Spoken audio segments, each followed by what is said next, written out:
बड़े सौभाग्यशाली रहे कि उन लोगों के चरणों में बैठने का अवसर मिला कि लगता है टाइम मशीन होती, थोड़ा रिवाइंड करके हाँ, और उनसे मिल पाते। ये बिल्कुल ठीक है। मैंने अपनी पंडित किताब विद्यानिवास मिश्र का जो भाषा, उनके जो अग्रलेख छपते थे, कभी जी, एडिटोरियल्स छपते जी। थे, उसको पढ़ के तो मतलब लगता था मतलब मैं आपको ये ये बताऊं, साहित्य के शलाका पुरुष है या पत्रकारिता के शलाका मैं पुरुष? आपको बताऊं कि इस मामले में मैं अपने पूज्य पिताजी का बहुत स्मरण करता हूं। आज नहीं है दुनिया में, श्री बिमलेंद्र मोहन प्रताप मिश्र।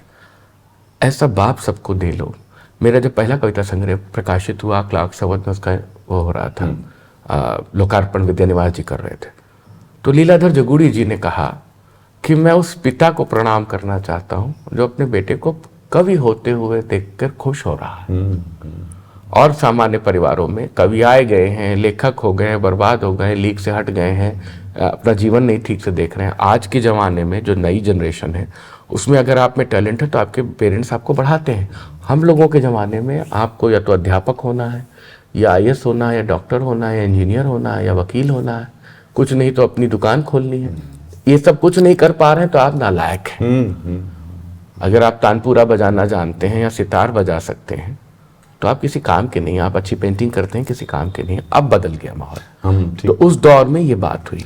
और मुझे याद है कि मेरे पिताजी, मैं हाई स्कूल में था तो राम आडवाणी अंकल के पास लेके गए। राम आडवाणी बुक सेलर्स, बहुत बड़ी मशहूर दुकान थी मेफेयर से।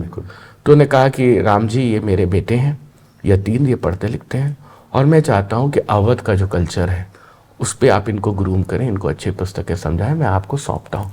मेरे पिता इस तरह से मुझे ले लेके गए लोगों के पास। मुझे इंडियन बुक डिपो लेकर के गए, अच्छा। अमीनाबाद जाता था। फिर राम अंकल मुझे करते थे कि बेटा ये किताब आई है, अतिया हुसैन की किताब आई है, sunlight on A broken column, तो ये फला की आई है, तो ये क्रॉनिकल है, तो पीजे और टेलर का ये क्रॉनिकल इतिहास है, तो ये अवधनामा है, तो ये फला चीज़ है। मैं कलेक्ट करता गया, पढ़ता गया और उन्होंने मुझे डेवलप किया। कुंवर जी ने मुझे डेवलप किया।